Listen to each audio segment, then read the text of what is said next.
And it is 12 o'clock on the dot. Welcome everyone. We're so delighted you could join us today for Network for Community Engaged Primary Care Research Learning Series entitled Using Secondary Data Sources to Tell Community Stories. Just a few housekeeping things before we get started. Please keep your mics muted during the presentation. And should you have questions, please put them in the chat. We'd be delighted to answer them at the end of today's presentation. And lastly, we have an evaluation link that will be dropped in the chat at the end of the presentation. Please be sure to click the link and let us know how we did today. We really appreciate your feedback because it really helps us improve our learning series experience. And thanks again for your understanding and consideration as we went over those housekeeping rules. So without further delay, we'd like to introduce today's learning series subject matter expert and presenter, Dr. Peter Baltrus. Dr. Baltrus is a social epidemiologist and professor in the Department of Community Health and Preventive Medicine. He is a senior researcher with the National Center for Primary Care here at Morehouse School of Medicine. His research and collaborations fit under the broad umbrella of health disparities, whether the disparities are socioeconomic, ethnic, or geographic.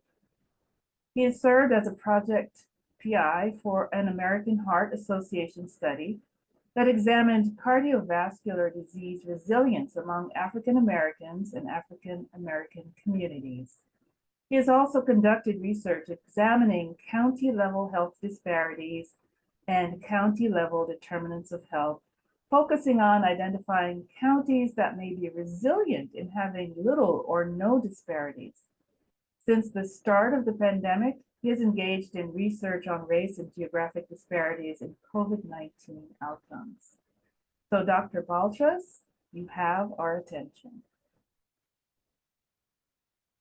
Good afternoon, everybody. I will try to get started right away here. So let me pull up my slides. Oh, I didn't share the screen first, I think, is my problem. Just hold on 1 second. Oh, my screen is disabled from sharing. Hold on 1 second. Try it now, Dr. Baltrus. And we'll try again. Okay, now it appears to be working. Sorry about that. No, that's all right. Okay. All right. And all right. So everyone see the PowerPoint now? Yes. Okay. All right. So today I'm going to be talking about accessing secondary data sources to tell community stories. So I'll be using the slides, but I will also be going to websites that are linked to in the slides. So the hope is that if you all already have the slides in PDF form or whatever form it's in, you'll be able to also click and follow along. You can put in your own addresses that you want to look up, but definitely do it after the presentation too, because this might seem like a fire hose of information, trying to get a lot in a short time.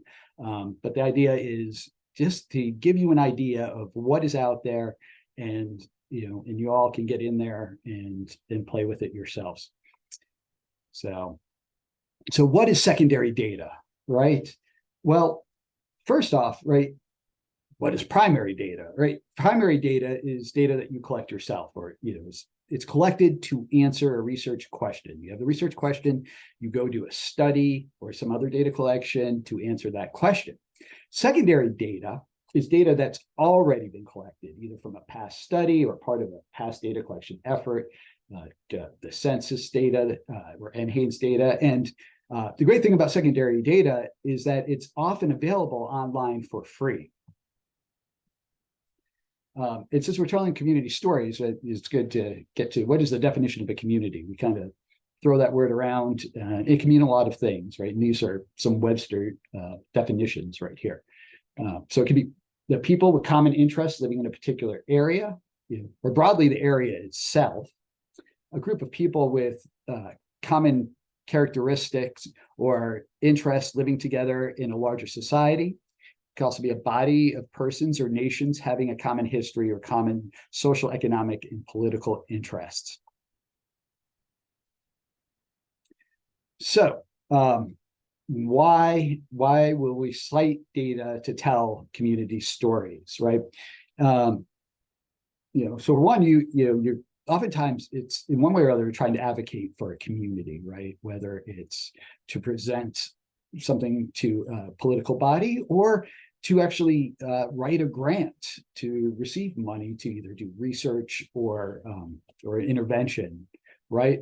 And so if you're able to get a hold of data and present it, it allows you to describe the population and or the community that you are working with. You can describe the demographics or other characteristics of that community. It also will allow you to describe the health need of the population or community you're working with, right? If you want to do a study on heart disease or address heart disease disparities, it's nice to know, well, how many people actually have this condition in the community that I'm interested in. And overall, if you're able to make your case, your story, using data, it'll greatly strengthen your application and thereby strengthen your chances of being funded. So let's just start with population data.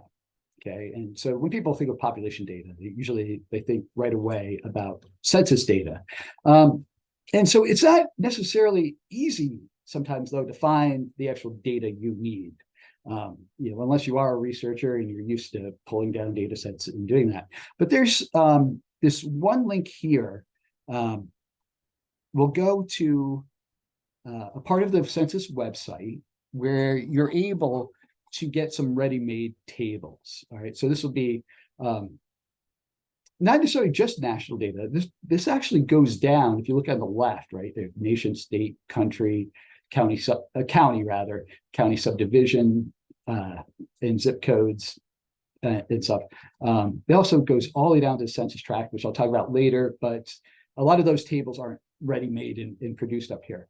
But the cool thing about this site is if you look up top, right, you can do a search. And so if I did a search, say, for poverty in, I think I could do Atlanta, actually. See if it'll come up. All right, so I can go all the way down to the city of Atlanta. I could do this for the state of Georgia. I could do it for the whole country, right? But I'll click on the city of Atlanta and see what comes up here. And sometimes it takes a second for these tables to load. Okay, so if you take a look here, all right, this table, the very first row, right, this will be, poverty status for the entire city population, right? So that 470,993, that is the total population of Atlanta. If you look over, though, under below poverty level, right, we can get the estimate that 81,337 people living in Atlanta are living at or below the poverty level. And if you scroll over to the right, it'll give you the percentage that are living below the poverty line. The other neat thing about these tables is they have them broken down by age groups, by sex, by racial ethnic groups. So if you needed an estimate for the percent living in poverty, city of Atlanta, for a particular group, it's right here for you.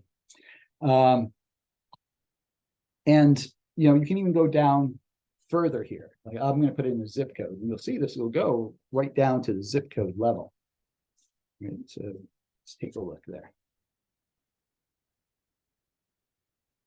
Right, and so this was the zip code that I actually live in, and so you'll see here that right, even for the zip code, it's completely broken down by the different groups. So I'm able to get the number in poverty and the percent in poverty at the zip code level for each of these groups. Okay.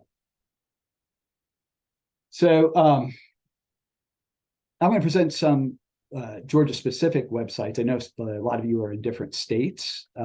So I'd encourage you to look at your Department of Health website and see what data resources they have.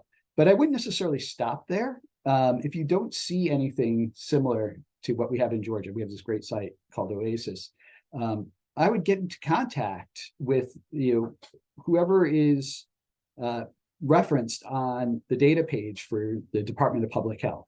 And they usually like to help people and tell help you to locate where specific resources to your state, and sometimes even to other jurisdictions within a state.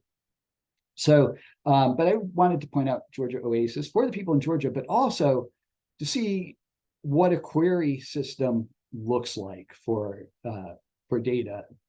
And you can see here that what's really neat here is that I can actually request very specific data. All right. So if I wanted to know, how many 20, let's say like 20 and 29-year-olds. So if I just hold shift here, right, I can do that.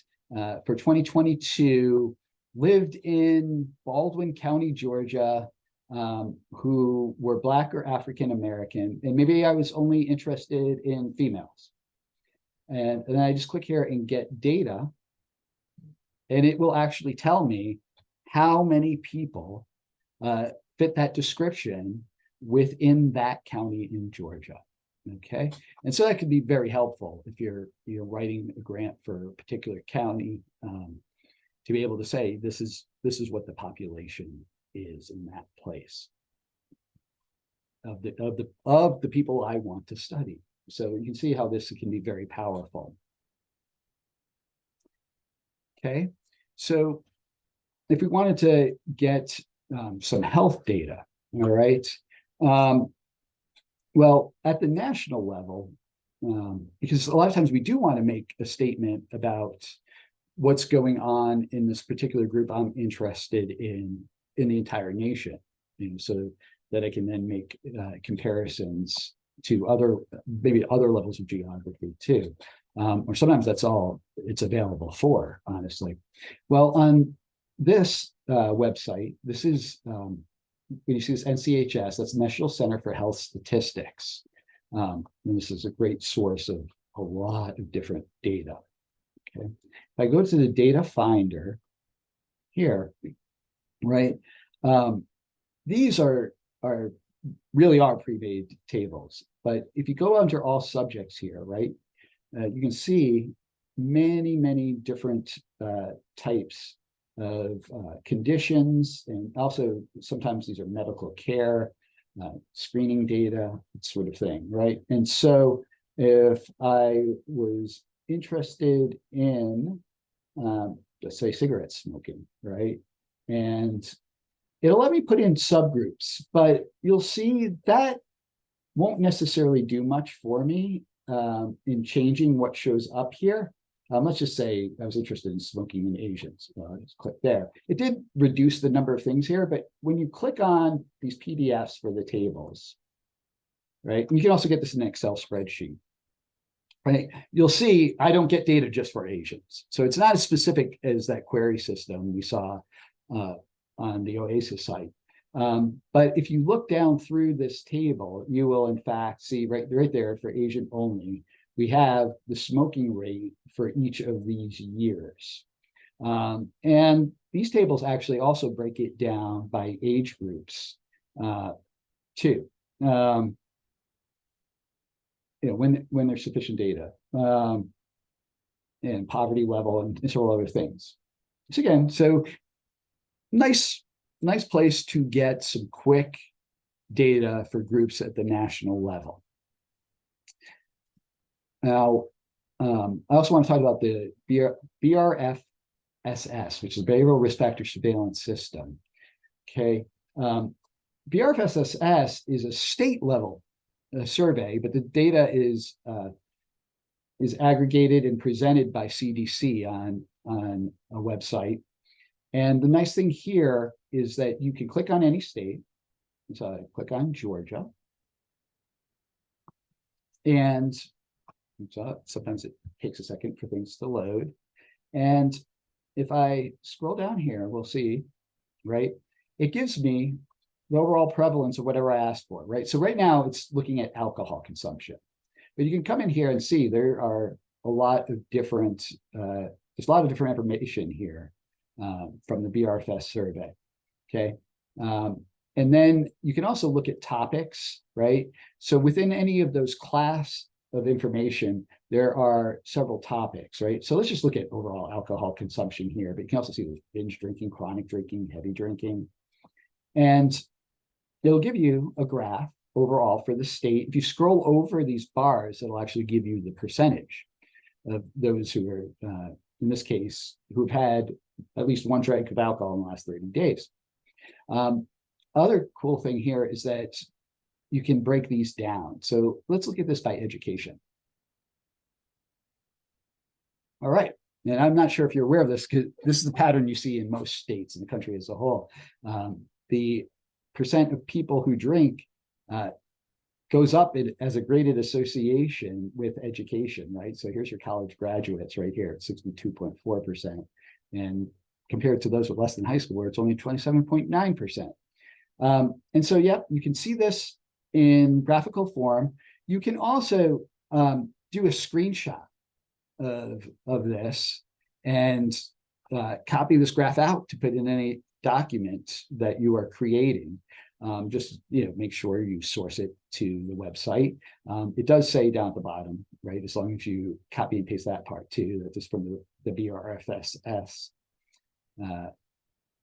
survey, right? So, and if you wanted this in tabular form, you just click up here and you get a nice table of the percents and the numbers that were in the survey. Those aren't the numbers of people in the state, right? They're numbers who are in the survey, just to make that distinction.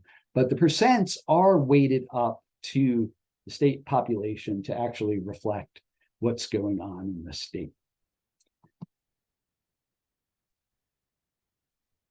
So everything we've looked at has been at a higher geographic level to this point, right? But we're often, right, interested in neighborhood level data. I think someone's mic is on.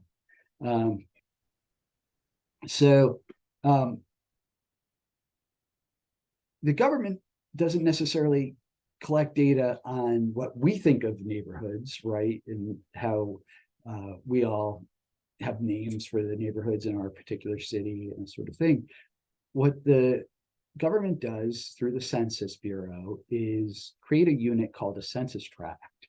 Now, these census tracts are meant to represent neighborhoods. And so every 10 years when they go to do the census, they reassess the boundaries for these census tracts. And based on similar demographics, but they also actually ask people, what do you consider your neighborhood? All right. And so they weigh all that information to create census tract boundaries. So they're meant to at least roughly reflect neighborhoods. And lots of health research, this is what we use, this level of geography called a census tract. And so they're generally have a population between 1,200 and 8,000 people, right? And as I mentioned, they're used as proxies of neighborhoods.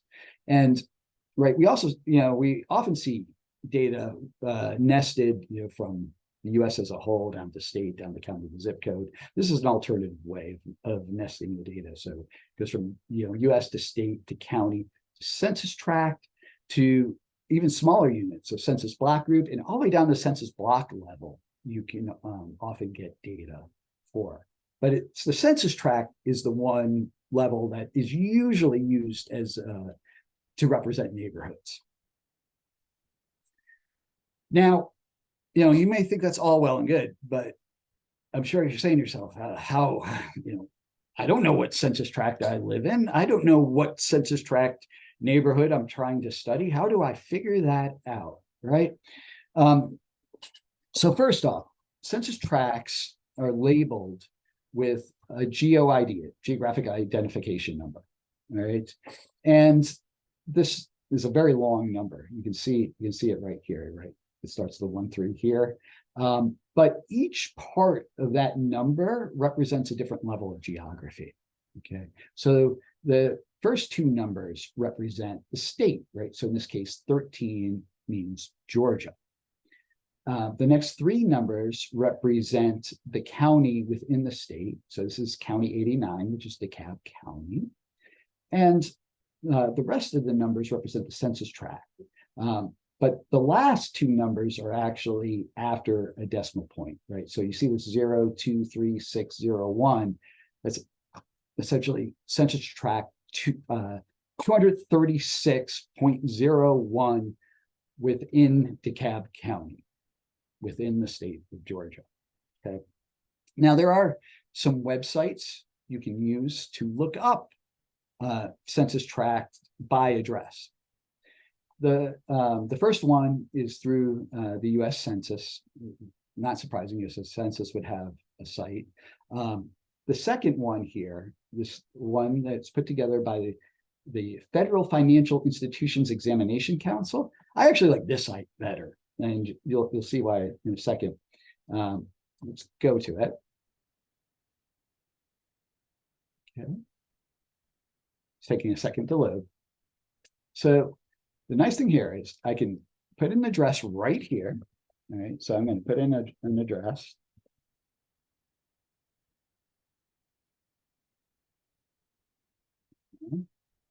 Dancingplex Road in Decatur, Georgia. And the nice thing about this, right, is it'll immediately map the address. Okay. And so you can see right here, this red dot is the address I put in. And the blue lines are the boundaries of the census tract. Okay. You can also see, if you look closely here, or I zoom in, right, there's the census tract number right there, the 036.01. If you look over to the left to the table, right, you can see it there too. You have the state code, the county code, the tract code right there, and what metropolitan statistical area it is in, and what state it's in, and what county it's in. All right. So, so some nice things about this map, right? Obviously, you can zoom in, zoom out, right, to it. I'm just scrolling with the mouse, with the roller on the mouse. It also shows streets, right, which is very nice because you can see how the census tract borders often follow along streets, right? So if I'm thinking about this in the real world, I can go, oh, okay. So if I cross over McAfee Road here, I'm actually now in a different census tract. And so, you know, this is great, I think, right? And so if you're doing work in a particular neighborhood or set of neighborhoods, you can come in here and, like I said, not just see the number of the tract you're in, but you can look at the numbers for all the tracts that are surrounding the tract you're interested in. And you can also see here that sometimes census tracts don't really contain people. So this green area with the lake in between, this is a golf course right here, okay? But it's still a census tract too. Now, the other great thing about this site is if you look over on the left where it says census demographic data, I can click here and it will give me information. Now, it's easy to make a mistake here when you quickly look at this. The first line of income here, that's for the metropolitan statistical area, okay? But if you go down, it will give you some more information about income and the minority population and some residential information about housing. But you can also click on these boxes, right? So get some more income information. So you see that, right? The median income was 84,791. That was, well, that's statewide. That's statewide, I think, or is it? And MSA, MD, statewide median family income. Let's see, that's for the non-MSA. So it's actually down near the bottom, all right, is where you see the tract. So there's the tract median income in 2020 was 73,000, and it had increased to 88,000 by 2023, at least estimated to. You can get population information here, right? So this will give you how many people in each racial ethnic group live within the census tract. And you can also get some housing information here, right? It's about things like owner-occupied units, even the median age and years of houses, stuff. So pretty cool. This is like a one-stop place to get quite a bit of information. And also, if you wanted to too, you could do a screen capture here, right? And copy off part of these maps to then, again, insert into any document you want to do.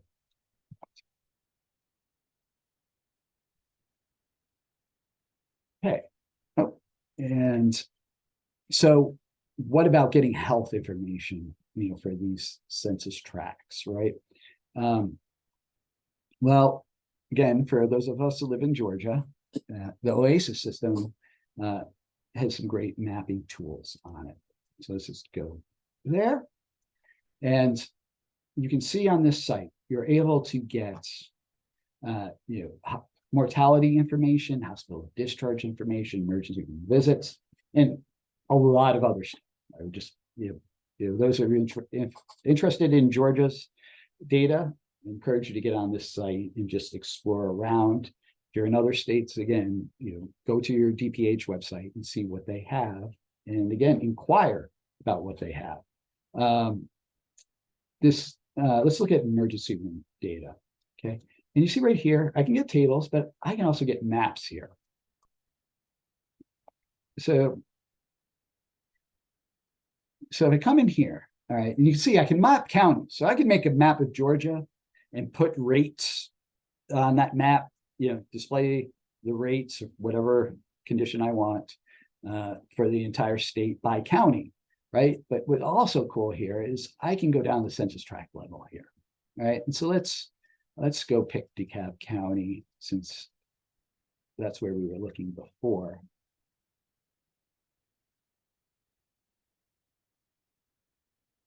Okay. And we're going to look at 5-year aggregated data for 2018 to 2022. Let's say I was interested in, we'll call it premature cardiovascular disease. So starting at age 18, and I wanted to go up to 64. Okay, I can do that here, right? And I come into the causes, right? And let's see if I can find it on here. Major cardiovascular disease, okay? And we're just going to use all the subcategories in there. Let's say I was interested in Black men. I could come here, click Black. You can also break this down by payer, by Hispanic, non-Hispanic. So I said I wanted males. I can come here and hit males, right? And I just click Get Map.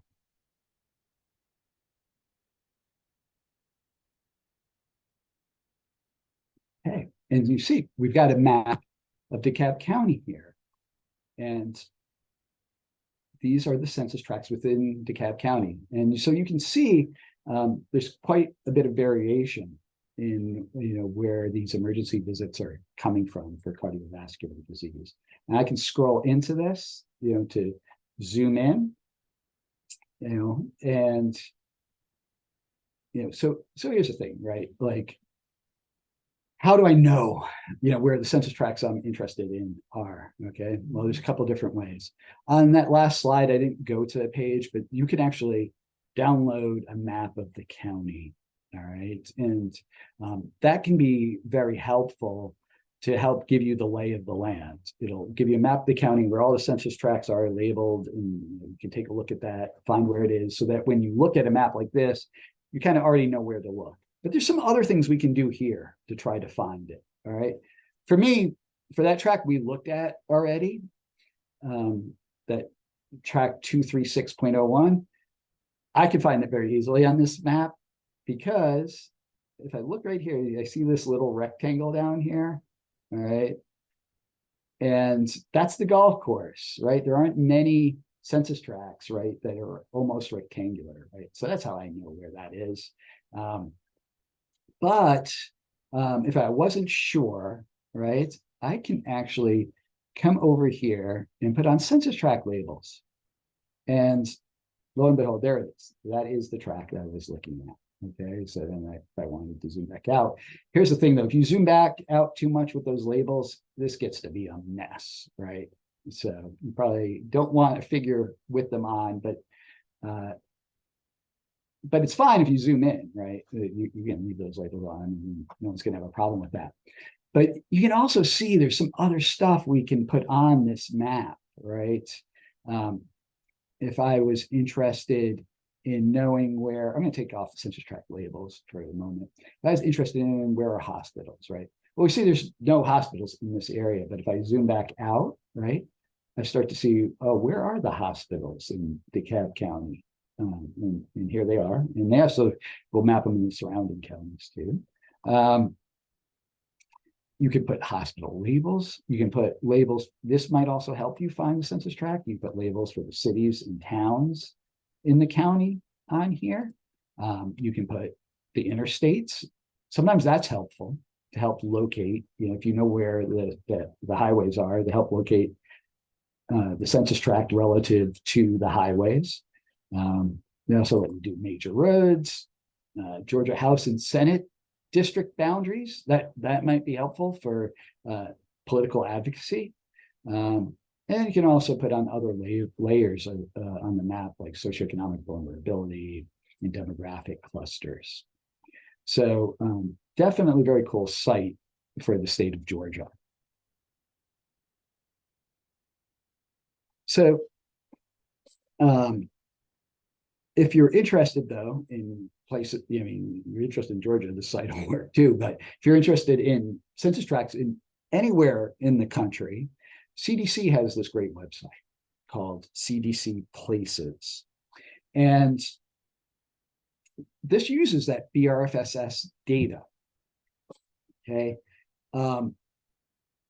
Just one word of caution here in the interpretation. What we have here is not the actual numbers or percentages for what's going on in those census tracts, okay? What we have are projections for those census tracts based on state level data, county level data, and because we don't collect enough data from every single census tract in the country to make any stable estimates that way, right? So what do I mean by a projection, right? So if we know, from the BRFSS survey, the rate of anything from that survey, right? By race, ethnicity, by age, by gender, and maybe even socioeconomic characteristics. If we know what that looks like, right, for the state and or the county, right, well, we can look at the demographics in those census tracts and say, well, if the census tract is, essentially the same in its relationships to the outcome that we're interested in at the state, well, with this demographics, we would expect this rate of the outcome in this census tract. So yeah, obviously we'd really like to know what the actual real numbers are, but this is very helpful anyway, because in the absence of anything else, something is better than nothing, right? And so you can still use this information to say, well, in this neighborhood, we believe, that, there's probably this percent of people who are obese or have been to the doctor in the last year, and stuff. So let's just go to the site so you can get a look at it too. Oh, by the way, on that OASIS site, it allows you to save those maps. So you can save them as a file, the PNG file that you can then or you can do the screenshot thing with it too. So I just wanted to point that out. Now, all right, so you can see we have data here for the entire country, right? And right now it's clicked on arthritis. Okay, so this is what arthritis looks like, or what we think it looks like by neighborhood in the entire United States. Well, actually, what you're first seeing here are counties. Okay, so these are counties. Let's scroll down into Atlanta, and darker usually means a higher prevalence of whatever the outcome is, and lighter, lower, right? So I can scroll in and you see I'm looking at Atlanta. As I scroll in, it goes down to the census tract level.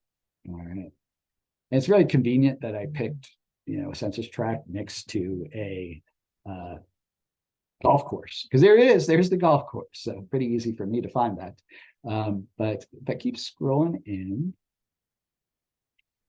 no, I'm trying to scroll down further. Let's see if I can get there. All right. So there's the golf course. And I believe this right here is the census tract. So let me see if I should be able to click on this and get information. And there it is. Look, it says tract. And this was the number, right? You can see that 2306, right? It gives me what the projected estimate is for having arthritis among adults living in this census tract. And it's, in this case, it's 24.6%. And all right, so that's great. Like I can get information. If I click these arrows right here, this will give me the population of the census tract. This looks like it wasn't updated to 2020 data yet. There was the population in 2010. But you can see there's estimates for all of these conditions here. So any of these things you're interested in, you can get it down to the census tract level. So I know it's particularly cool for things like obesity, because we often don't have obesity data down to these smallest levels. And then these are all health outcomes. So you see here, there's these different headings, right? If I go to prevention, right, you can get information on things like whether they have health insurance, had an annual checkup, dental vision, dental visit, blood pressure and medication, cholesterol screening, mammography, right?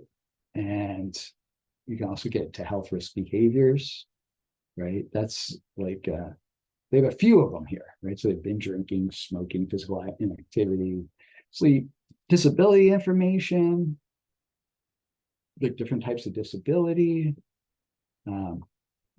Again, that's not something that's always collected to a fine degree in surveys. So it's nice to have some projections down to the neighborhood level and some general health status information.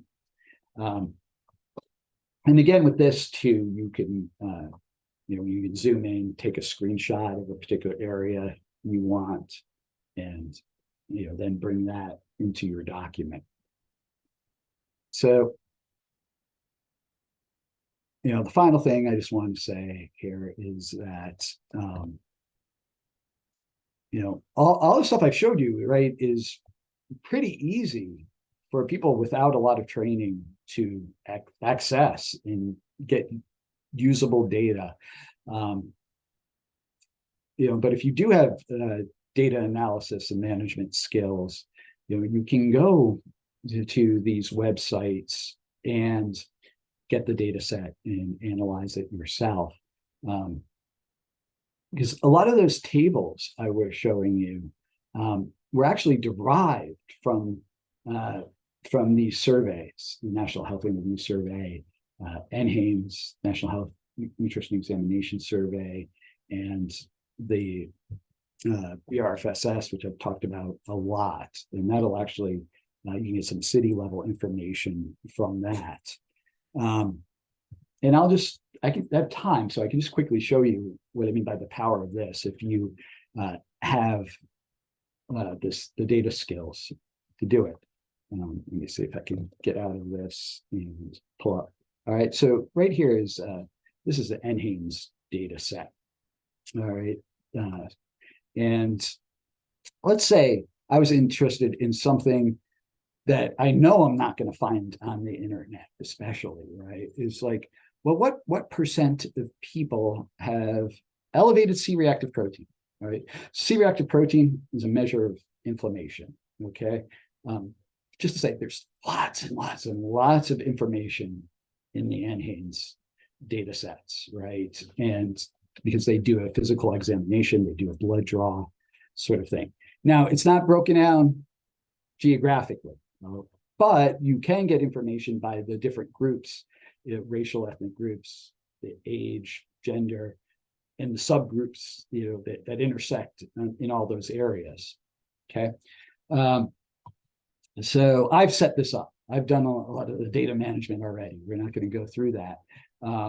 But you'll just see if I run just a frequency here, and on this high CRP variable,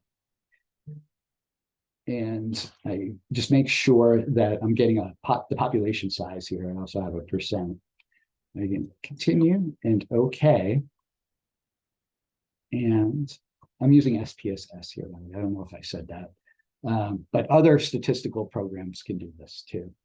What you see in this estimate column, this is how many people in the US population. This is the estimate for having high C-reactive protein, right? And so the one thing it doesn't do is put commas in. So I have to always track down, but this is 69 million people, over 69 million people with high C-reactive protein. Like I said, you would not have found that on the internet, right? And so, like I said, if you have data skills, or you have someone working for you with data skills, I'd encourage you, if there's a question you need to answer, to get into the NHANES data and start to use it. And then I also have just the estimates of the percents, right? And this lets you see what's going on behind the scenes. The unweighted count is actually how many people are in the survey, and this is how it's statistically weighted up to the US population.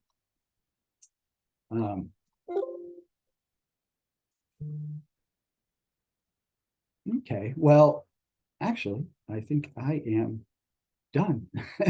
And so if you all have any questions, just feel free to chime in or put them in the comments.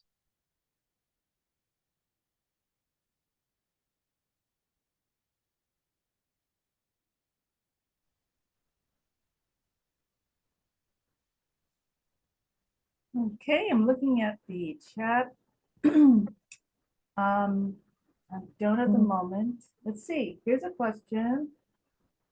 How common is it that states have sophisticated mapping tools like Georgia? It's a very good question.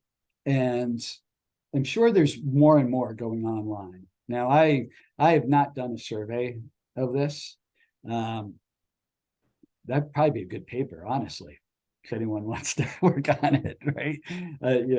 What is available in every state, that would, and that might actually, cause some states to go, hey, maybe we should do that. So anyway, I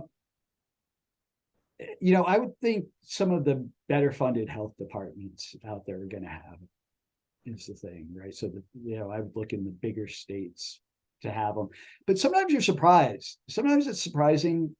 Like sometimes even some of these smaller states, they just hire the right people, I guess, and do some really nice stuff with data. But like I said, when I was looking the last time I gave a talk similar to this, like I don't think Alabama had it. I could be wrong, which was disappointing because I was teaching this stuff in Alabama and I wanted to show them that and everything. But yeah, so yeah, you're just gonna have to get out there and do it. But if anyone knows, put it in the comments right now if you know a particular state. And actually for any of these questions, because I don't know everything about mapping anything, there's so many different things out there. I just wanted to give you a quick overview, mostly about population and some, basic health data.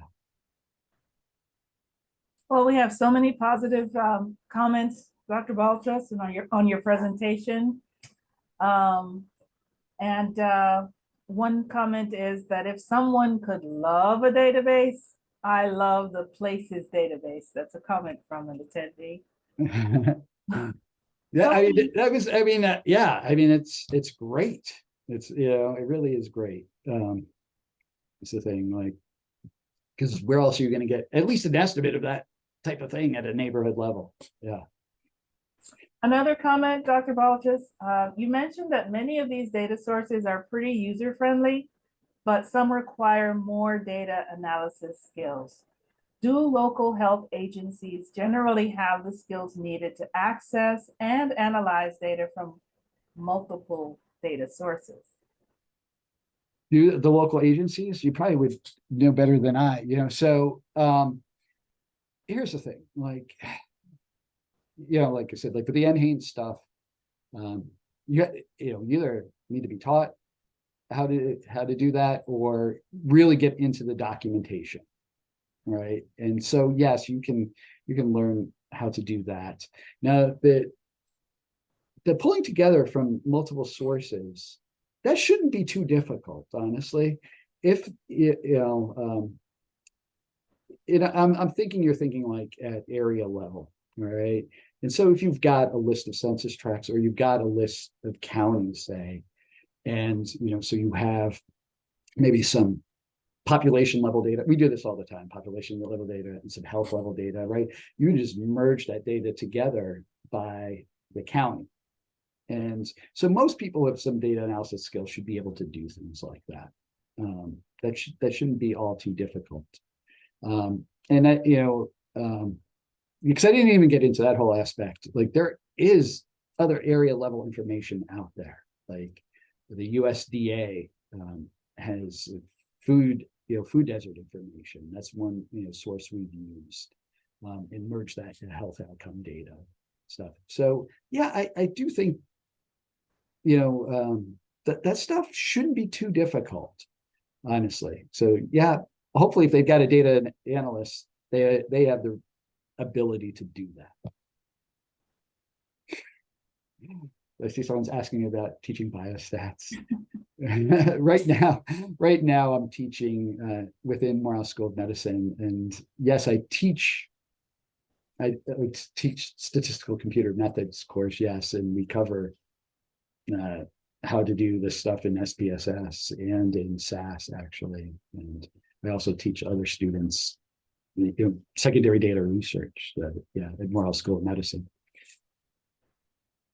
One other question. How do data users in community settings deal with lags in census data collection, results being made available, for example, when pulling together annual reporting?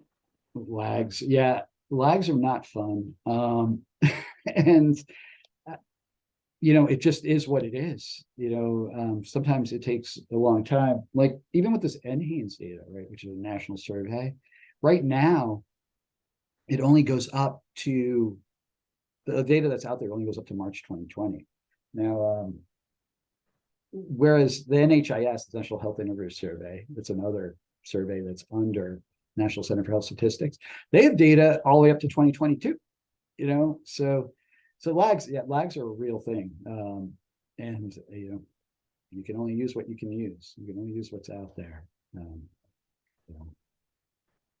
This and things I think did get slowed down during the pandemic for some of this stuff, right? Because everything was focused on COVID. So all the resources in the health departments went towards just COVID data. Yeah. So the lags are probably even worse at this point for a lot of stuff. Which statistical analysis tool do you prefer? The answer is it depends. So I like to teach SPSS first to people who don't have any data experience because it's less abstract. It's more like a concrete feel to it, and I think that's really helpful rather than putting people right into coding. For a lot of big data management, I actually prefer SAS even to R because it's a lot of the the way it's set up, it allows you to merge more data sets together, like with one line of code kind of thing. But I've recently, within the last couple of years, gotten into R a little bit, because that's the nice thing about that is it's always being updated, right, by people out there, right? And so if there's some new type of analysis you want to do, someone has written some code to be able to do that. So it just really, like I said, just really depends what I'm trying to do. If I already got like a data set that's ready to go and I just need to produce something quickly, SPSS is great for that. But it just really depends what I'm trying to do. Here's another one, Dr. Baltrus. Are you familiar with databases that can be harmonized so that they can analyze health variables at a local level with social determinants of health for community and county level analysis? Yeah, so are you familiar with databases that can be harmonized? I'm reading it too, so we can analyze health variables at the local level with social determinants of health for community and county. Yes, I mean, it just depends what you're trying to do. So because we do this all the time, right? And so, oftentimes we'll get health data from the state. Sometimes you have to purchase that, unfortunately. I'm trying to think where else. If we, with COVID, there was just a lot of freely available data out there at, say, the county level, and then we'll just merge that together with census information sometimes, right? And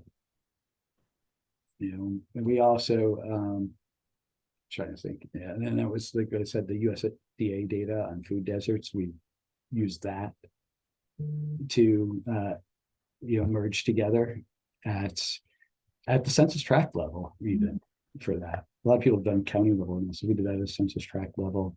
That we had some data from a study at the census tract level here at Morehouse School of Medicine for the Atlanta metro area. And we're actually working to make that so if people write a research proposal, they can maybe get access to that too. So it's out there. The data is out there. It's definitely out there. A lot of it. So, like a lot of other things, like people ask for, is actually sometimes tougher to get, like crime rate data, say, right? People want to know what crime rates are in neighborhoods, and sometimes you might have to go to the county or city police department to be able to get that data. They may publish some of it. So yeah, you just a lot of times have to just track down stuff. If it's not freely available on the internet, sometimes you can get a hold of it by requesting it, is the thing. Well, we thank you so very much for the depth of information you shared and the resources. And the questions keep rolling in if you Right. address some of those. Right. So yeah, for mental health or substance use prevalence. Okay. So again, down to the small level, it could be a little bit difficult. You saw that in CDC places, they had the depression in there. I mean, that's a simple measure of depression. I think they just ask if you felt depressed within a certain time period, maybe in the last 2 weeks or something. But they do have projections in there down to that census tract level. Substance use, I don't know of much that I'm trying to remember if BRFSS has anything. I don't think it does. Now, there's national surveys that have some information on that. What is that one? National survey. It's one that's in teenagers. There's a couple of different ones that are in teenagers. There's the YBRSS, I think, that I think does ask some information, but it's not going to be, you're not going to have the geographic aspect to that. So that is one of the unfortunate things with some of those questions, is that you might be able to get some national estimates and oftentimes break it down, right, by race, ethnicity, age, gender. But yeah, still you do run into difficulties getting these things projected down to smaller levels. Mhm.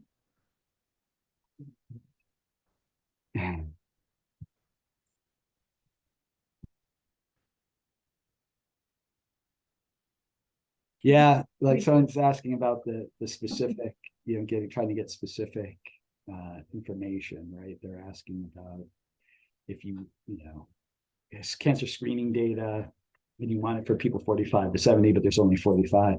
You want it for 45 to 60, but there's only 45 to 70. Yeah, it's one of the limitations of secondary data, right? I often like give a bigger lecture on secondary data. It's a little funny because like what are the strengths of secondary data, right? The data's already been collected, right? I don't have to write a grant and wait months to be able to collect data. It's already there.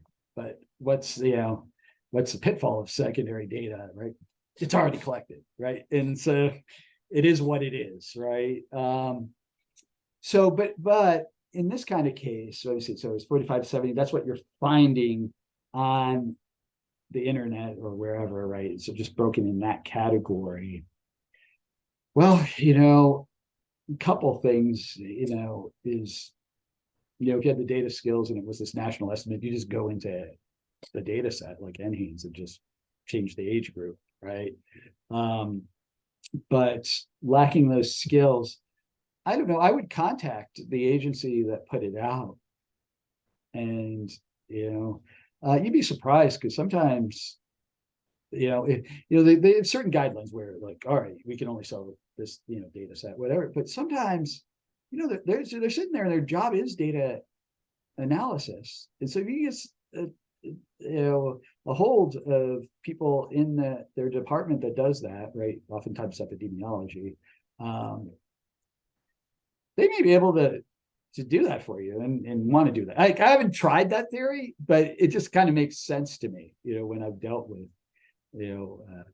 people, in the state and stuff like that. So if they have the time, which, during COVID pandemic, they probably didn't, but now that they have more time, you might be able to get it. You might be able. All boils down to relationships sometimes, as someone comments here.